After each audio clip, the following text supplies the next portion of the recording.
Subscribe now and press the bell icon. Never miss an update.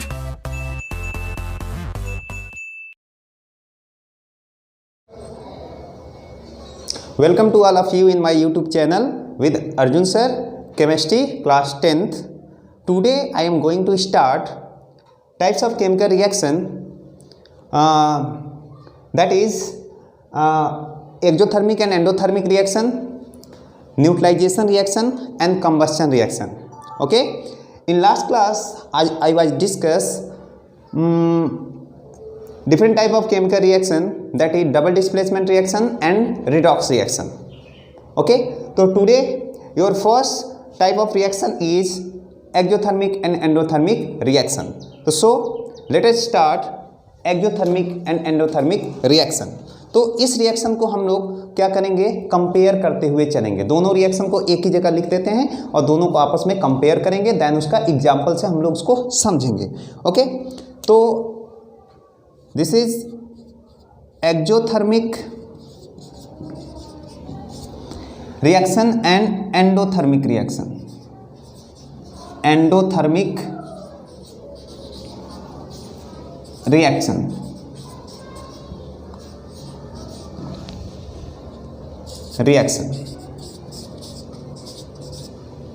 exothermic and endothermic reaction. So first of all, define the exothermic reaction. तो इसको कैसे हम लोग define कर सकते हैं? The reaction in which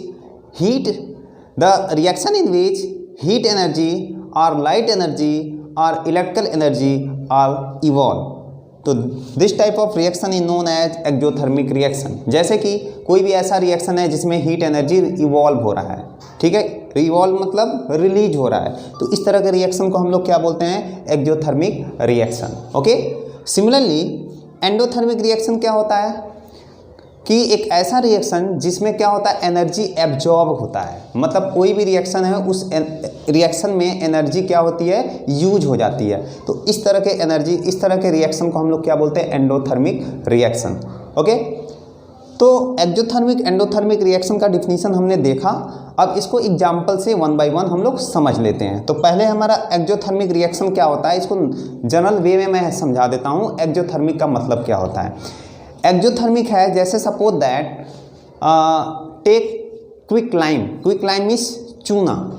quick lime को लिया और उसको बीकर में वाटर है, तो वाटर में इसको हमने डिजॉल्व किया।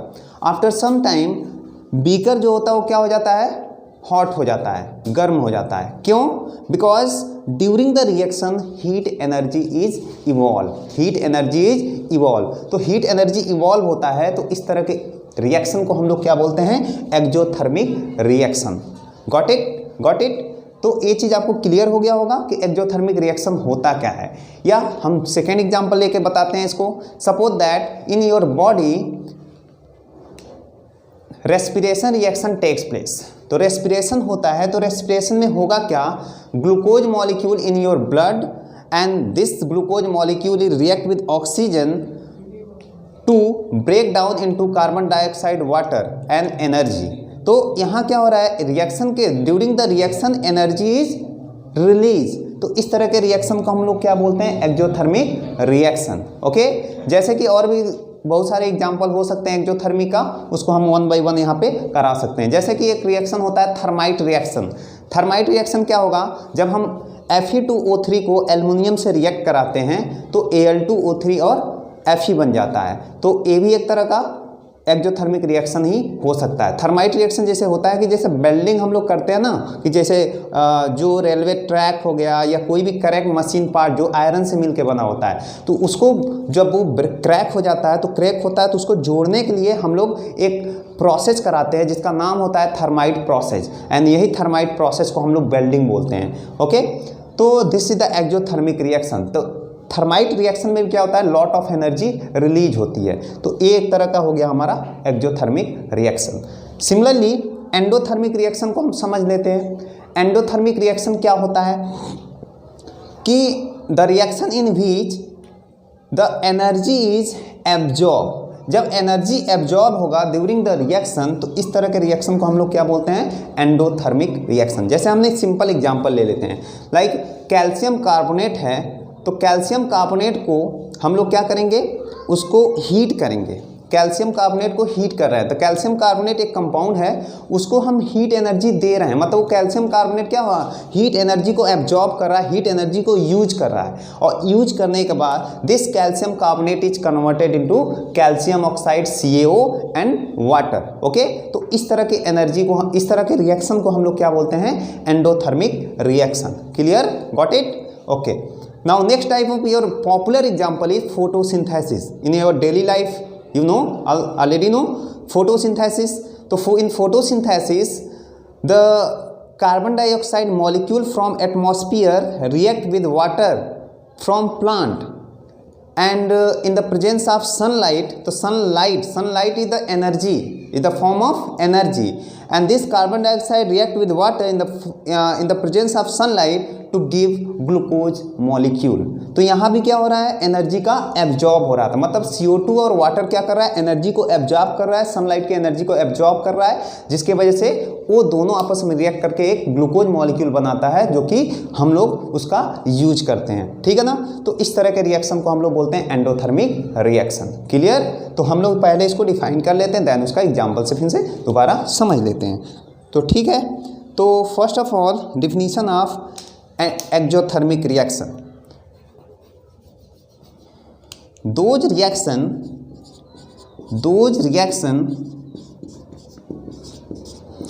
in which energy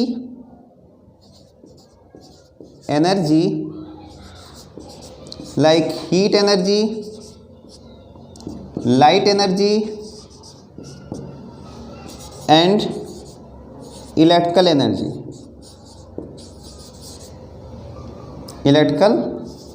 energy is evolve is called exothermic reaction। It's called exothermic reaction.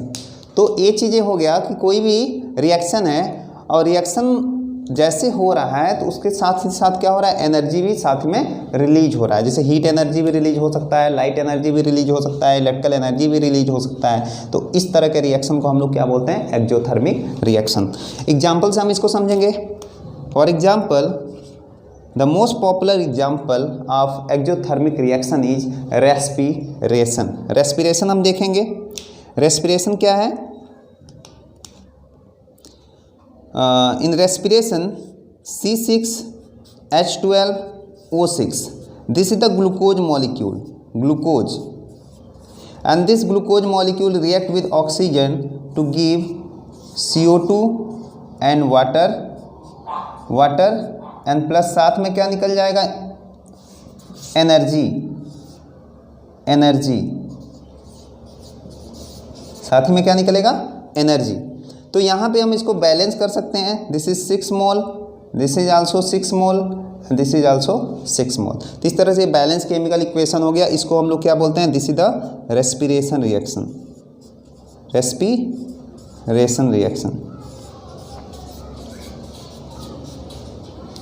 और भी हम मोस्ट पॉपुलर एग्जांपल कर सकते हैं, जैसे कि हम लोग वाइट वॉशिंग कराते हैं अपने घरों का, चूने से उसको घर को हम लोग पेंट करते हैं ना। आजकल के युग में तो क्या होगा, पेंट हो गया, लेकिन पहले क्या होता था कि लोग चूने से अपने घरों की पुताई कराते थे। ठीक है ना, तो वहाँ पे हम वाइट वॉशिंग में कौन सा यूज करते हैं, तो हम बोलेंगे कैल्शियम ऑक्साइड होगा, उसको वाटर में मिक्स करते हैं तो कैल्शियम हाइड्रोक्साइड बनाता है, जिसको हम लोग बोलते हैं स्लैक लाइम। उसी स्लैक लाइम को हम लोग चूने का पानी बोलते हैं, एंड उसी को हम लोग क्या करते हैं, अपने घरों पे उसकी पुताई करवाते हैं। ओके, तो हम सेकेंड एग्जाम्पल ले सकते हैं। क्विक लाइम क्या होता है, CaO, इसको बोलते हैं quick lime, and quick lime is mixed with water to form slack lime, and formula of slack lime is CaOH का होल ट्वाइस। ओके, तो this is quick lime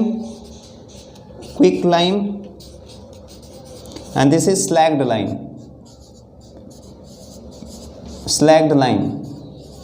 and इसी के साथ क्या होता है, यहाँ पे हीट एनर्जी भी रिलीज हो जाती है।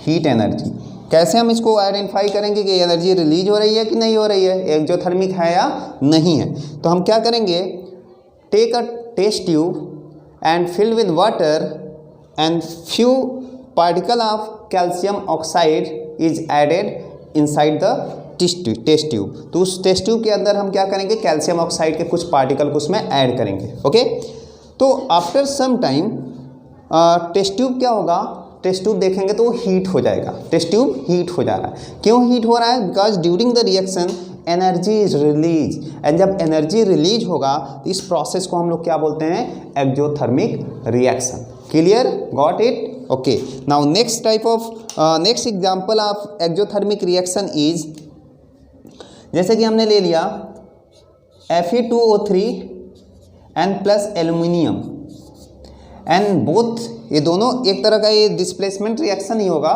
तो उस डिस्प्लेसमेंट रिएक्शन में भी क्या यहाँ एनर्जी रिलीज हो रही है या नहीं हो रही है। अगर एनर्जी रिलीज होगी तो ये एक तरह का एक्जोथर्मिक रिएक्शन ही है। तो देखेंगे यहाँ पे क्या है, Al2O3 एंड प्लस Fe ये देगा, और साथ ही साथ यहाँ क्या होगा, हीट एनर्जी भी रिलीज होगी। तो ये एक तरह का क्या हो गया, एक्जोथर्मिक रिएक्शन। और इस एक्जोथर्मिक रिएक्शन के बारे में हम लोग पढ़ेंगे थर्ड चैप्टर में, metal and non metal and this type of reaction Fe2O3 plus aluminum gives Al2O3 plus Fe. This reaction is known as thermite reaction and this is a very important reaction. ठीक है, तो इसको हम लोग third chapter में पढ़ेंगे, metal and non metal में, कि मेटलर्जी में एक टॉपिक है, उसी में हम लोग यहाँ पे इस रिएक्शन को पढ़ेंगे। This is known as thermite reaction. आप चाहें तो नोट कर सकते हैं इसको, वीडियो को आप देखते रहिए, स्किप मत करिए, आगे बहुत अच्छे चीज़ें आने वाली हैं। ओके, चलिए आगे हम इस और भी रिएक्शन देख सकते हैं कि all the combustion reaction are exothermic in nature. देख लेते हैं यहाँ पे, excuse me, all the combustion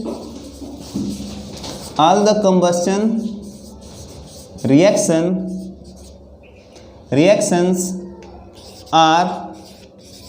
are exothermic in nature. All the combustion reactions are exothermic in nature. Okay? All the combustion reactions are exothermic in nature. तो हम इसका example यहाँ पे देख सकते हैं कि इस कंबस्शन रिएक्शन होता क्या है, और इसका अभी तो कंबस्शन रिएक्शन हम लोग अभी जस्ट इसके बाद पढ़ेंगे कि कंबस्शन रिएक्शन एक्चुअली होता क्या है। तो combustion reaction is not part of this topic and इसको एक्चुअली हमको पढ़ना है कार्बन एंड इट्स कंपाउंड में, लेकिन हम लोग यहीं पे पढ़ लेते हैं कि कंबस्शन होता क्या है, तो आगे चल के भी हमारे लिए बहुत ज़्यादा बेनिफिशियल रहेगा। ओके, तो यहाँ पे देखेंगे all the combustion reaction are exothermic in nature. तो कैसे कंबस्शन होता क्या है, तो कोई भी एक कंपाउंड है, कोई भी एक ऑर्गेनिक कंपाउंड है, उस ऑर्गेनिक कंपाउंड को हम लोग क्या करते हैं, एयर और ऑक्सीजन के प्रेजेंस में हम लोग उसको बर्न कराते हैं, मतलब उसको जलाते हैं। तो during the reaction carbon dioxide, water and lot of heat energy evolve. तो this type of reaction is known as combustion reaction. तो एनर्जी इवॉल्व हो ही रहा है, तो इस तरह के रिएक्शन को तो हम एक्जोथर्मिक रिएक्शन बोलेंगे ही। तो जितने भी कंबस्शन रिएक्शन होगा वो एक्जोथर्मिक ही होगा। ठीक है, तो देख लेते हैं। For example CH4 plus O2 gives CO2 plus H2O and साथ ही में साथ यहाँ क्या होगा, हीट एनर्जी भी रिलीज होगी, वो भी बहुत लॉट ऑफ एनर्जी रिलीज होगी। तो इस तरह के रिएक्शन को भी हम लोग क्या बोलेंगे, एक्जोथर्मिक रिएक्शन ही बोलेंगे। जैसे क्या है, CH4 is the methane, O2 is the oxygen gas and this CH4 molecule is burned in the presence of oxygen to give CO2 water and during the reaction heat energy is also evolve, so this is the exothermic reaction। इसको balance करना है, तो balancing आपने सीखा ही है पिछले क्लासों में, तो यहाँ से हम लोग इसको सीख लेते हैं कि कैसे बैलेंस करेंगे। तो यहाँ पे हो जाएगा हमारा 2 और यहाँ पे हो जाएगा 2 + 2 कितना हो गया 4, तो यहाँ हो जाएगा 2। ये हो गया हमारा balance chemical equation. Okay, next भी हम आगे देख सकते हैं कि C2H5OH and plus O2, this is known as ethanol. और इथेनॉल आप तो जानते ही होंगे इथेनॉल होता क्या है, दिस इज द एल्कोहल, और इस पर अभी टोटली बैन लगा हुआ है कोरोना के टाइम में। तो इथेनॉल आप जानते हैं, एंड हम लोग जो भी ड्रिंकिंग पर्पज में जो अल्कोहल यूज किया जाता है वो इथेनॉल ही होता है, नॉट अदर अल्कोहल। जैसे मिथेनॉल, अगर हम थोड़े से भी अमाउंट में अगर मिथेनॉल यूज करते हैं तो आदमी को वो डेथ करवा सकता है, ठीक है ना। तो methanol is very poisonous, it is effect directly to the central nervous system, जिसको हम लोग CNS बोलते हैं, and ethanol is also effect the CNS but as compare to methanol is very less. इसलिए इथेनॉल जो होता है इसके बारे में आपको सबको पता होगा, और इसको हम लोग पढ़ेंगे your 4th chapter carbon and its compound. Okay, तो यहाँ पे हम लोग बात कर रहे हैं एक्जोथर्मिक और एंडोथर्मिक रिएक्शन का, तो यहाँ पे हम देख लेते हैं, ठीक है। तो ऐसा हमने इसलिए बता दिया, कुछ लोगों को इथेनॉल सोचेंगे इथेनॉल होता क्या है, तो इथेनॉल जितने भी वाइन्स होते हैं उस वाइन्स में ethanol he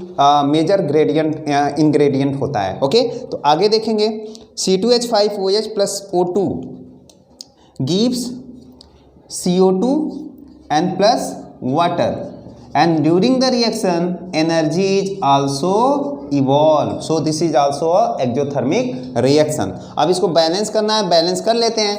here hydrogen is 5 1 6, तो यहाँ पे हम कर देंगे 3, एंड नेक्स्ट देख लेते हैं कार्बन इज 2, तो यहाँ पे हम कार्बन 2 कर देते हैं। अब क्या है हमारे पास 2 2 जा 4, ऑक्सीजन की बात करें 2 2 जा 4, 4 + 3 कितना हो गया 7।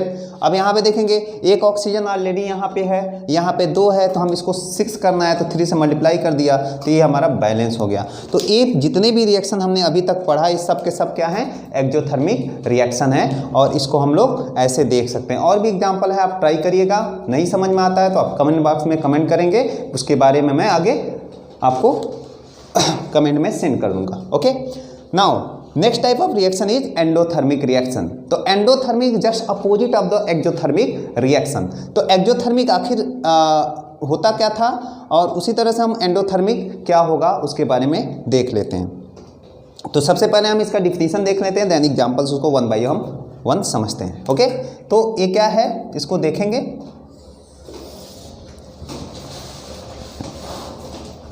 हाँ, तो इसमें क्या होगा, those reactions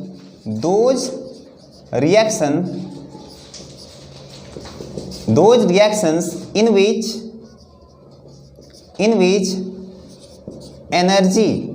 एनर्जी क्या होगा यहाँ पे, हीट एनर्जी हो सकता है, लाइट एनर्जी हो सकता है, एंड इलेक्ट्रिकल एनर्जी हो सकता है, इलेक्ट्रिकल एनर्जी।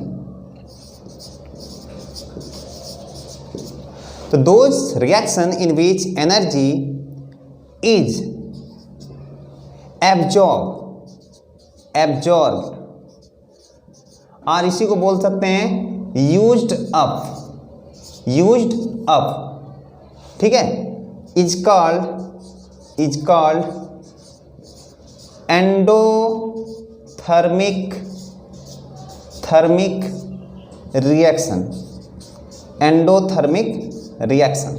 अब ये होता क्या है एंडोथर्मिक रिएक्शन, तो रिएक्शन हम ऑलरेडी पढ़ चुके हैं, बस हमको बताना है कि ये रिएक्शन एंडोथर्मिक था या एक्जोथर्मिक था। क्या इसमें से हमने कोई सा भी रिएक्शन नहीं पढ़ा, ये वाला रिएक्शन भी हमने ऑलरेडी पढ़ लिया है, उसके बाद से ये वाला रिएक्शन हम ऑलरेडी पढ़ चुके हैं। तो कुछ रिएक्शन इसमें होंगे जो कॉमन होंगे, जो कई सारे रिएक्शन के लिए वो कॉमन हो सकते हैं, ठीक है। तो यहाँ पे एंडोथर्मिक रिएक्शन में भी कुछ रिएक्शन कॉमन होगा, जैसे कि all the decomposition reaction are endothermic in nature, all the decomposition reaction। जैसे कि हम बात कर लेते हैं कैल्शियम कार्बोनेट को जब हम लोग हीट कराते हैं तो ये कन्वर्ट हो जाता है कहाँ पे, calcium oxide and carbon dioxide. तो क्या हुआ, कैल्शियम कार्बोनेट को हमने हीट एनर्जी दिया, तो हीट एनर्जी क्या हो रही है, यूज हो जा रहा है। जब हीट एनर्जी यूज होगा तो किस में कन्वर्ट हो जा रहा है, CaO और CO2 में। तो इस तरह के रिएक्शन को हम लोग क्या बोलते हैं, एंडोथर्मिक रिएक्शन ही बोलते हैं।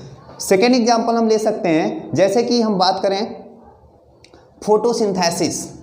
तो फोटोसिंथेसिस में होता क्या है, carbon dioxide from the atmosphere and water from the plant both are react together in the presence of sunlight. तो सनलाइट क्या कर रहा है, एनर्जी मीन्स ये carbon dioxide water molecule sunlight की एनर्जी को क्या कर रहा है, एब्जॉर्ब कर रहा है, यूज कर रहा है, ठीक है। तो यूज करने के बाद उससे क्या बन जा रहा है, एक नया कंपाउंड फॉर्मेशन हो रहा है जिसको हम नाम देते हैं ग्लूकोज मॉलिक्यूल। तो ये फोटोसिंथेसिस आपका बायो में भी है और केमिस्ट्री में भी ये कहीं भी आप पढ़ सकते हैं, जो कि दोनों के लिए काफ़ी इम्पॉर्टेंट है। तो देखेंगे इसका एग्जाम्पल हम देख लेते हैं। तो सबसे इम्पॉर्टेंट एग्जाम्पल पहले हम फोटोसिंथेसिस का कर देते हैं। फोटोसिंथेसिस।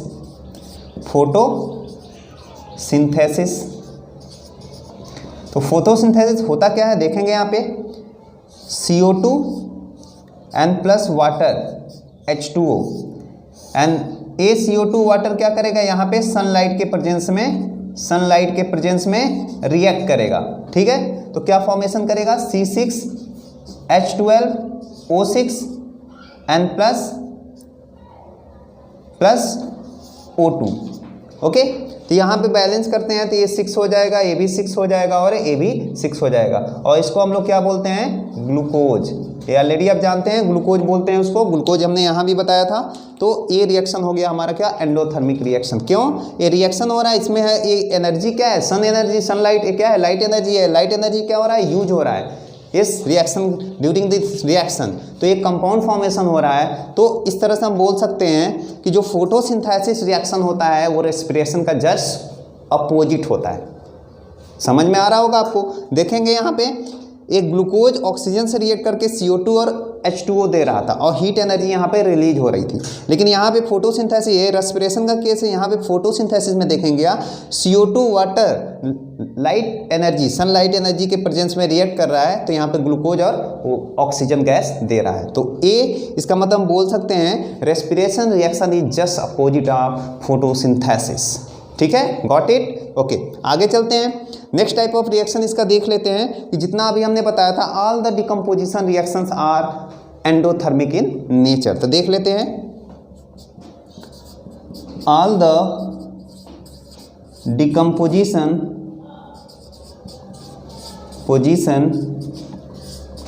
रिएक्शंस आर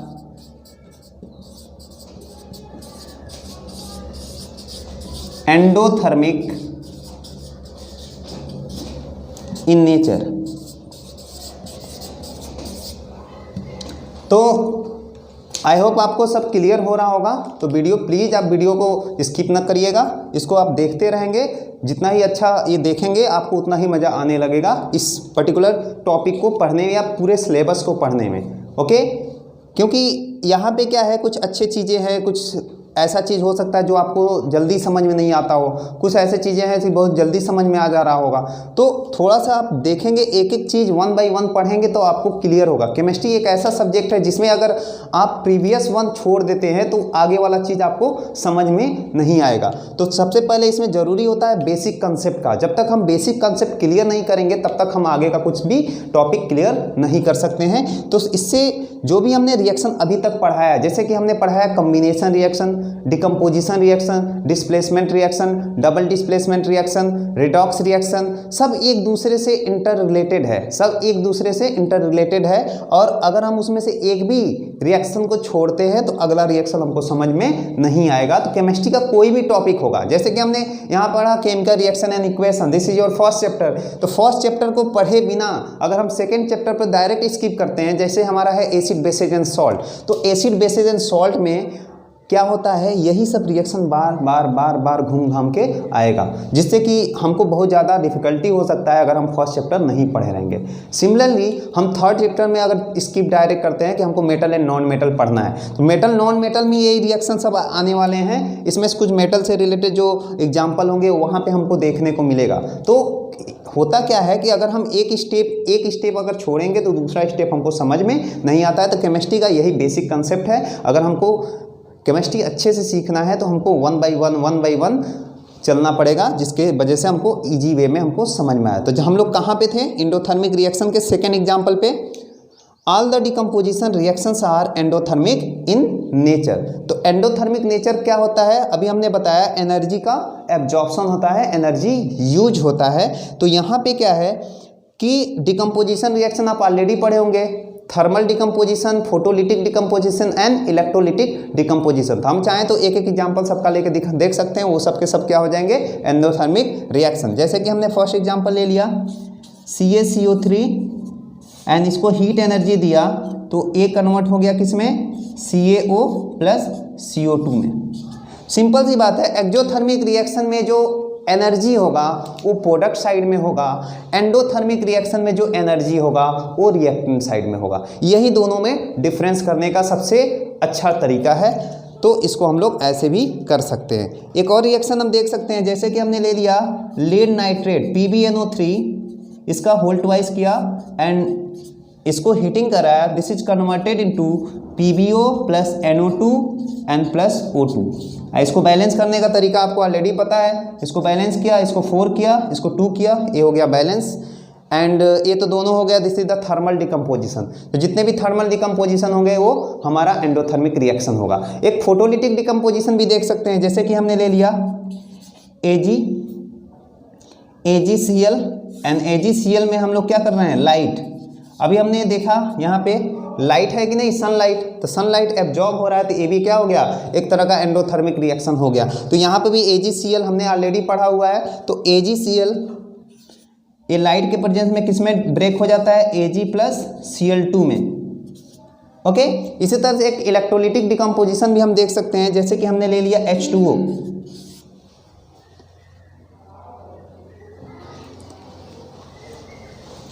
ठीक है। तो क्लियर नहीं हो रहा होगा यहाँ पे, तो मैं आगे इसको कर लेता हूँ। तो इसके बाद आप लोग यहाँ देखेंगे H2O और यहाँ पे H2O को हम लोग क्या कर रहे हैं, इलेक्ट्रिसिटी दे रहे हैं, इलेक्ट्रिसिटी। तो ये कन्वर्ट हो जा रहा है H2 प्लस O2 में। तो ये भी एक तरह का क्या है, this is the endothermic reaction, क्योंकि यहाँ एनर्जी, इलेक्ट्रिसिटी क्या है, एक तरह की एनर्जी है। This energy is absorb by water, water absorb कर रहा है, तो यहाँ से क्या बन रहा है, H2NO2। तो H2O is converted into H2 and O2 by passing electricity. तो इसको हम बोल सकते हैं इलेक्ट्रोलिसिस भी बोल सकते हैं, मतलब वाटर का इलेक्ट्रोलिसिस हो रहा है, तो H2NO2, तो ये भी एक तरह का क्या हो गया, एंडोथर्मिक रिएक्शन। चलिए, तो आई होप आपको क्लियर हो गया एक्सोथर्मिक एंडोथर्मिक रिएक्शन। अब इसमें कोई आपको दिक्कत नहीं होने वाला है कि कोई भी रिएक्शन आए, हमने 4-4, 5-5 एग्जाम्पल बता दिया दोनों का, और आगे आप भी और भी एग्जाम्पल आप देख सकते हैं। और आई होप इससे ज़्यादा क्वेश्चन एग्जाम में नहीं आने वाला है। उसमें क्वेश्चन पूछ सकता है, define the following term with example of each exothermic and endothermic reaction. इस तरह के क्वेश्चन आते हैं एग्जाम में, उसको हमको करना पड़ेगा, ठीक है। तो ये चीज़ तो आपको कॉम्बिनेशन रिएक्शन, डिकम्पोजिशन रिएक्शन ये पहले से पढ़ा हुआ है, और कॉम्बिनेशन रिएक्शन और डिकम्पोजिशन रिएक्शन में ही क्या होता है, एंडोथर्मिक। जिसमें हम बोल सकते हैं एक्सोथर्मिक रिएक्शन जो होता है, तो उसमें मोस्ट ऑफ द जो कॉम्बिनेशन रिएक्शन होते हैं वो एक्सोथर्मिक इन नेचर होता है, लेकिन कुछ ऐसे होते हैं जो एक्सोथर्मिक नहीं होता है। तो ये आपको क्लियर हो गया होगा। चलिए हम नेक्स्ट टॉपिक पे आते हैं। Next type of chemical reaction is neutralisation reaction. और न्यूट्रलाइजेशन रिएक्शन तो आपको सेकेंड चैप्टर में अभी पढ़ना है, acid and bases, acid bases and salt में। लेकिन हम लोग यहीं पे जितने भी टाइप्स ऑफ रिएक्शन है, सबके सब रिएक्शन को हम लोग एक जगह पढ़ लेते हैं, ठीक है ना। तो न्यूट्रलाइजेशन रिएक्शन होता क्या है, तो उसको हम लोग आगे देखते हैं। चलिए, next type of reaction is neutralisation reaction. तो सी हियर, न्यूट्रलाइजेशन,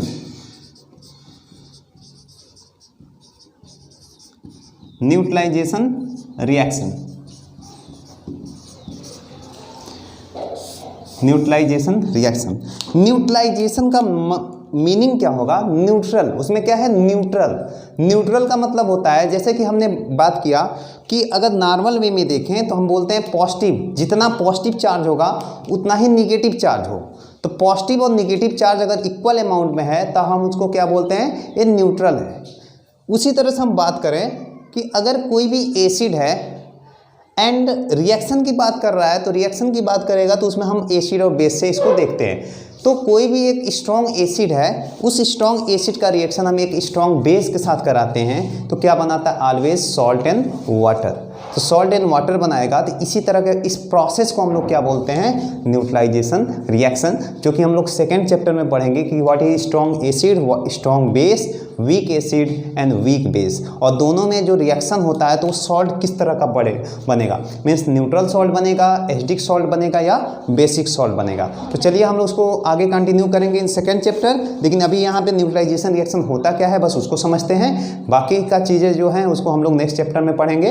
तो आइए देखते हैं, इसका डिफिनीशन हम देख लेते हैं पहले कि न्यूट्रलाइजेशन रिएक्शन होता क्या है। तो इसका जो कुछ लोग इसका डिफिनीशन देख सकते हैं कि when acid are react with bases to give salt and water is known as neutralisation reaction. हाँ बोल सकते हैं इसको, लेकिन इसका जो एग्जैक्ट डिफिनीशन है उसको हम बोल सकते हैं when strong acid react with strong base to give salt and water, this process is known as neutralization. This is the exact definition of the neutralization reaction, because strong acid and strong base react in equal proportion. तो उसमें क्या होगा, H plus और OH minus equal amount में अगर निकलता है तो दोनों के बीच में क्या होगा, रिएक्शन होगा। तो एक वाटर मॉलिक्यूल का फॉर्मेशन होगा और उसका बेस का जो कैटायन होगा और एसिड का जो एनायन होगा उसके बीच में रिएक्शन होगा, तो एक सॉल्ट का फॉर्मेशन होता है जो कि न्यूट्रल होता है। तो इस तरह के रिएक्शन को हम लोग बोलते हैं न्यूट्रलाइजेशन रिएक्शन। तो हम देखेंगे डेफिनेशन पहले इसका कि when a strong acid react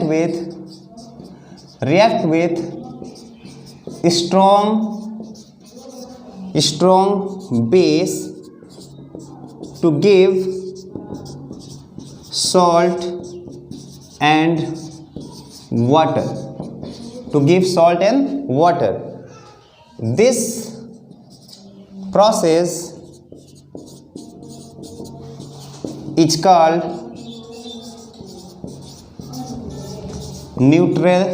neutralisation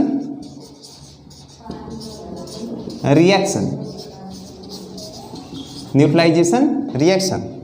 clear हो रहा होगा आपको, ठीक है। तो हम इसको एग्जांपल से समझ लेते हैं, 2-3 एग्जांपल ले लेते हैं, उससे आपको काफ़ी क्लियर हो जाएगा ये। तो एग्जांपल लेते हैं। First example is strong acid and strong base. तो स्ट्रॉन्ग एसिड क्या होता है, स्ट्रॉन्ग बेस क्या होता है, वो सेकंड चैप्टर में हम लोग पढ़ेंगे, लेकिन यहाँ पे हम लोग देख लेते हैं। स्ट्रॉन्ग एसिड हमारे पास क्या क्या होगा, स्ट्रॉन्ग एसिड हो सकता है HCl हो सकता है, H2SO4 हो सकता है और HNO3 हो सकता है। हमारे सिलेबस में यही 3 ऐसे एसिड हैं जो कि स्ट्रॉन्ग नेचर में हैं, कि इसको बोलते हैं स्ट्रॉन्ग एसिड। तो इसको हम कोई भी एक एग्जाम्पल ले लेते हैं यहाँ पे, HCl। एंड स्ट्रॉन्ग बेस हमारा कौन कौन सा होता है, NaOH होता है strong base. This is the strong acid and this is strong base। तो स्ट्रॉन्ग बेस हमारे पास कौन कौन हो सकता है, NaOH हो सकता है जिसको बोलते हैं sodium hydroxide, KOH is known as potassium hydroxide. उसके बाद होता है CaOH whole twice is known as calcium hydroxide, इसको अभी हमने पढ़ा था, स्लैक लाइम बोलते हैं या इसको लाइम वाटर भी बोल सकते हैं। And next is the barium hydroxide, BaOH whole twice, and this barium hydroxide is also a strong base. तो ये 4 तरह के ऐसे बेस हैं जो कि स्ट्रॉन्ग बेस होते हैं। ये 3 तरह के एसिड ऐसे हैं जो कि स्ट्रॉन्ग एसिड हो सकते हैं। तो इसके इन दोनों के बीच में किसी के साथ रिएक्शन अगर हम कराते हैं तो सॉल्ट बनाएगा। जैसे कि हमने डबल डिस्प्लेसमेंट रिएक्शन पढ़ा था, तो यहाँ पर डबल डिस्प्लेसमेंट का ही कंसेप्ट लगेगा कि इस वाले पार्ट का कैटायन इस वाले पार्ट के एनायन के साथ रिएक्ट कर जाएगा और इस वाले पार्ट का जो कैटायन है इस वाले पार्ट के एनायन के साथ रिएक्ट कर जाता है। यहाँ सोडियम कैटायन है, यहाँ क्लोरीन एनायन है, तो सोडियम के साथ क्लोरीन जाएगा। यहाँ H प्लस कैटायन है, OH माइनस एनायन है, तो H चला जाएगा OH के साथ, तो यहाँ पे क्या बन जाएगा, NaCl प्लस H2O। और यहाँ पे क्या होगा, NaCl होता है वो न्यूट्रल होता है नेचर में, और H2O भी क्या होता है, न्यूट्रल होता है नेचर में। So this reaction is known as neutralisation reaction. I hope आपको क्लियर हो गया होगा कि न्यूट्रलाइजेशन रिएक्शन होता क्या है। नेक्स्ट टाइप ऑफ एग्जांपल देख सकते हैं, जैसे कि हमने ले लिया H2SO4 एंड इस H2SO4 का रिएक्शन हम करा दें KOH के साथ, जिसको बोलते हैं पोटेशियम हाइड्रोक्साइड। तो बोथ आर रिएक्ट टुगेदर। तो हम बोले थे अभी क्या कि इसका कैटायन इसके एनायन के साथ, इसका कैटायन इसके एनायन के साथ जाएगा। तो पोटेशियम के साथ क्या जाएगा, सल्फेट, तो क्या बनाएगा K2SO4 एंड इसके साथ चला जाएगा H2O।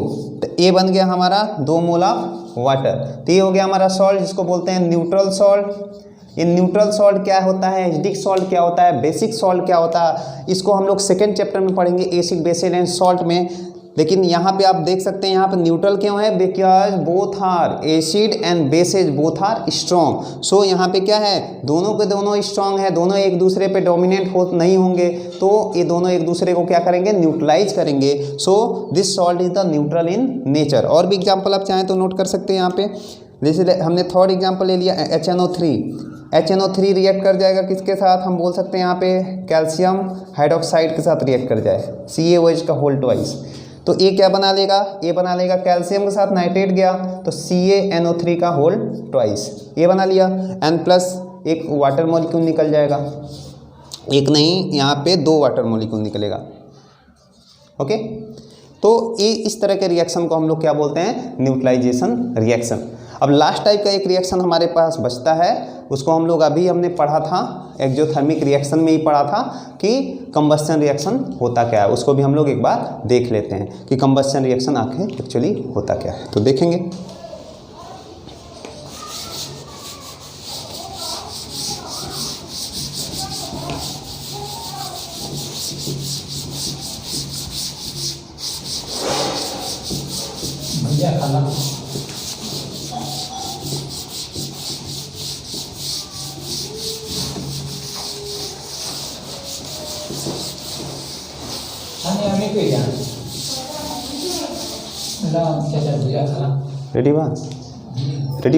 रेडी बना ठीक है। Your next type of reaction is combustion reaction. You can see here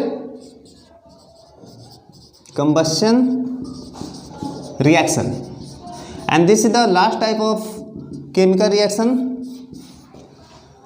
combustion reaction. तो कंबस्शन का मतलब होता है जलना, किसी चीज़ को जलाना। जैसे कि हमने क्या किया, हमने बोल दिया कि वुड को जला रहे हैं, तो वुड को जला मीन्स लकड़ी अगर हम जलाते हैं तो उससे क्या होती है, energy, lot of energy release होती है एंड साथ ही साथ क्या होगा, उसमें से वाटर निकलता है एंड कार्बन डाइऑक्साइड गैस निकल जाता है। तो इस प्रोसेस को हम लोग क्या बोलते हैं, कंबस्शन रिएक्शन। या हम सिंपली बोल सकते हैं सॉरी कि अगर हम किसी पेपर, ठीक है, burning of paper is a combustion reaction. क्यों कि हम पेपर को अगर बर्न कर रहे हैं तो पेपर बर्न करेंगे तो उससे क्या निकलेगा, CO2 gas and water molecule and साथ ही साथ क्या होगा, लॉट ऑफ एनर्जी भी रिलीज होगी।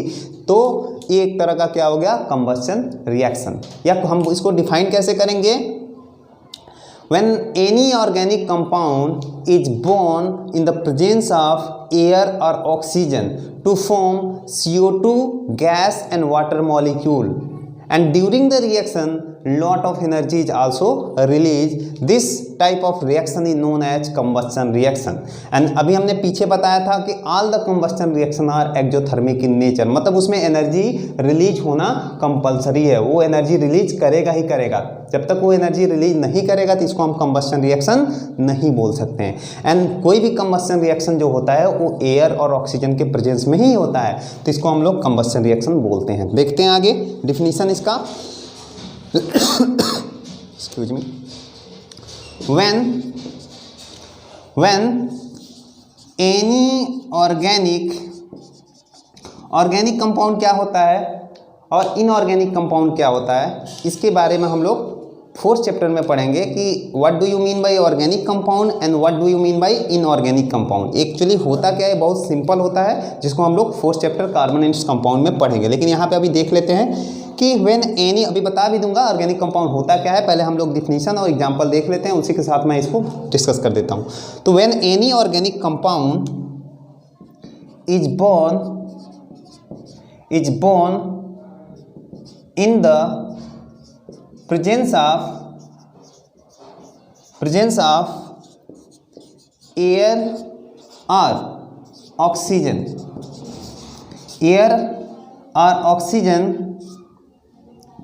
to give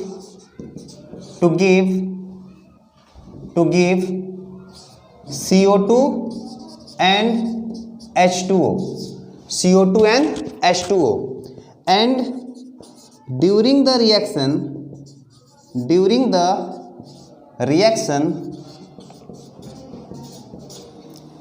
a lot of heat energy is also evolved.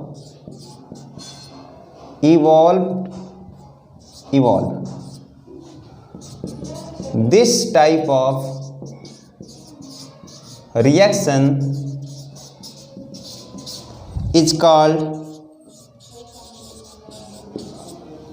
combustion reaction.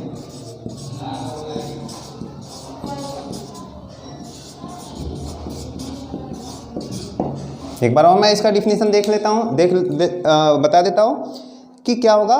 When any organic compound is burn in the presence of air और oxygen to give CO2 and water, and during the reaction a lot of heat energy is also evolve. Such type of reaction is called combustion reaction. जैसे कि होता क्या है, अगर हम लकड़ी जलाते हैं तो लकड़ी जलाते समय क्या होगा, अगर हमको एयर, जैसे कि क्या है, एक रूम को हमने वैक्यूम कर दिया और वैक्यूम रूम में लकड़ी दिया या कोई भी हम पीस ऑफ पेपर ले लेते हैं, उस पेपर को अगर हम बर्न करना चाहें तो वो बर्न नहीं होगा, बिकॉज उसको किसकी नीड है, उसमें हेल्पफुल क्या होता है, ऑक्सीजन होता है, एयर होता है। जब तक उस पर्टिकुलर पेपर को ऑक्सीजन एंड एयर नहीं मिलेगा तब तक वो पेपर बर्न नहीं होगा। तो अगर ऑक्सीजन नहीं है तो इसको हम लोग कंबस्शन नहीं बोल सकते हैं। क्लियर, ये चीज़ आपको क्लियर हो गया। कंबस्शन रिएक्शन होता क्या है, एग्जाम्पल से इसको हम समझ लेते हैं। एग्जाम्पल क्या है, एग्जाम्पल देखेंगे इसका कि जैसे हमने ले लिया कार्बन, कार्बन ऑक्सीजन के साथ रिएक्ट करता है, मतलब हम कार्बन लिया, कार्बन सबको पता है, ठीक है। कार्बन के कुछ 3 एलोट्रॉपिक फॉर्म होते हैं, अगर हम क्रिस्टलाइन की बात करते हैं, जैसे होता है डायमंड होता है, ग्रेफाइट होता है और एक होता है बकमेस्टर फ्लोरीन होता है, ठीक है। और भी इसके फॉर्म होते हैं जो कि हमारे सिलेबस में नहीं है, हमारे सिलेबस में इतने टॉपिक हैं। कार्बन है, इसके 3 एलोट्रॉप्स होते हैं, डायमंड, ग्रेफाइट एंड बकमेस्टर फ्लोरीन, जो कि हम लोग 4th चैप्टर में पढ़ेंगे कार्बोनेट्स कंपाउंड में।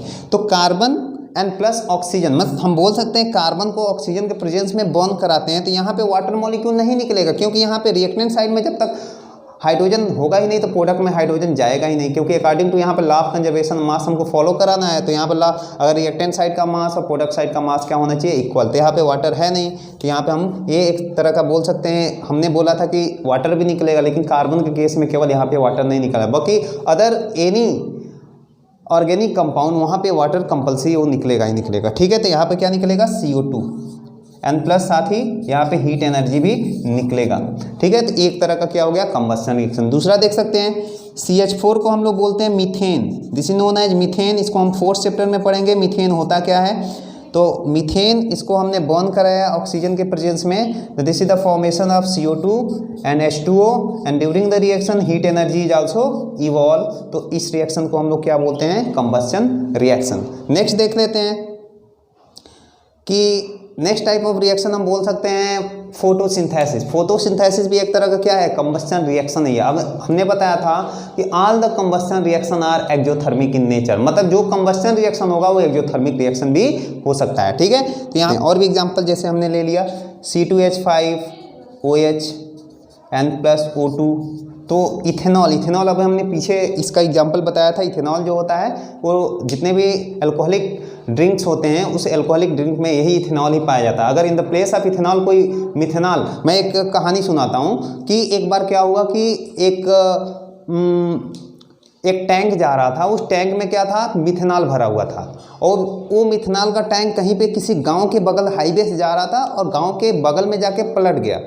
तो अल्कोहल तो अल्कोहल है, उसका स्मेल तो अल्कोहल जैसा ही आएगा। तो आदमी सोचे कि ये इथेनॉल है जो पीने वाला अल्कोहल है, उसको जाके उन्होंने क्या किया, बाल्टी बाल्टी भर के वो घर पे लाए और पिए, और जितने लोग पिए थे उस गांव में सब के सब मर गए। बिकॉज सबसे पहले मिथेनॉल क्या करता है, हमारे सेंट्रल नर्वस सिस्टम को ब्लॉक कर देता है, जिससे आदमी को पैरालिसिस हो जाता है एंड आफ्टर सम टाइम और वो क्या कर जाता है, डेथ कर जाता है। तो ये कंडीशन था, वो हमारे पूरे CNS को कंट्रोल मीन्स CNS को ब्लॉक कर देता है एंड CNS ही हमारे पूरे बॉडी को क्या करता है, कंट्रोल करता है, जिसको बोलते हैं सेंट्रल नर्वस सिस्टम। मतलब वो हमारे बॉडी पार्ट का, वो हमारे नर्वस सिस्टम का क्या है, सेंटर है, और न्यूरॉन से ये सब बॉडी कंट्रोल होती है। जैसे कि हमने अपने हाथ में पिन को चुभाया, आपने बायो में पढ़ा होगा, ठीक है, उसको हम लोग क्या बोलते हैं, reflex arc and reflex action. उसमें आपने पढ़ा होगा कि अगर यहाँ पे पिन चुभोते हैं तो अचानक से हम हाथ हटाते हैं, तो कैसे हटाते हैं, यहाँ से सिग्नल गया हमारे ब्रेन को, और ब्रेन को जाएगा तो ब्रेन वहाँ से फर्दर सिग्नल देगा कि अपना हाथ हटा लो, तो हम हाथ को हटा लेते हैं। तो यहाँ पे रही बात कंबस्शन का, लेकिन हमने बता दिया कि क्योंकि मिथेनॉल जो होता है वो बहुत ज़्यादा पॉइजनस होता है एज कम्पेयर टू इथेनॉल। इसको हम लोग डिटेल में पढ़ेंगे 4th चैप्टर में कार्बोनेस कंपाउंड में। तो यहाँ पे देखेंगे C2H5OH एंड ऑक्सीजन के साथ ये इसको कंबस्ट कराते हैं, बर्न कराते हैं, तो ये बना लेता है CO2 एंड प्लस H2O, और साथ ही में साथ यहाँ पे क्या होगा, हीट एनर्जी भी रिलीज हो जाएगी। और इसको कैसे बैलेंस करना है, बैलेंस करना ऑलरेडी जानते हैं, इसको बैलेंस कर लेंगे, this is 2 and this is 3। इस तरह से हम इसको बैलेंस कर सकते हैं। तो और भी कंबस्शन रिएक्शन के एग्जांपल हो सकते हैं, आप ट्राई करेंगे घर पे, और जो भी अगर नहीं समझ में आता तो आप कमेंट बॉक्स में कमेंट करेंगे, उसका रिप्लाई मैं आपको कर दूंगा, ठीक है। अगर वीडियो पसंद आया है तो प्लीज़ लाइक करें, लाइक करें, कमेंट करें, सब्सक्राइब करें मेरे चैनल को, और एंड अपर बेल आइकन को दबाना ना भूलें, एंड अपने दोस्तों को भी शेयर करें। एंड नेक्स्ट लेक्चर में हम लोग आगे पढ़ेंगे कि इसका जो लास्ट टॉपिक बचा है इस चैप्टर का, कोरोजन एंड रेंसिडिटी, कि कोरोजन होता क्या है, उसको कैसे प्रिवेंट करते हैं, रेंसिडिटी क्या होता है, उसको कैसे प्रिवेंट करते हैं, एंड देन फाइनली हम लोग स्टार्ट करेंगे कि इसका एक्टिविटी बेस्ड क्वेश्चन क्या होता है। कि जैसे इसमें 12-15 क्वेश्चन हैं, 12-13 क्वेश्चन हैं जो कि एक्टिविटी बेस्ड पूछा जाता है। एक्टिविटी बेस्ड क्वेश्चन कुछ ऐसे पूछ सकता है कि what happen when iron nail is dipped in copper sulphate solution, जब हम आयरन नील को कॉपर सल्फेट सोल्यूशन में डिप करेंगे तो क्या होगा। तो ये सब चीज़ें हम लोग आगे नेक्स्ट राउंड पे पढ़ेंगे। तब तक के लिए धन्यवाद।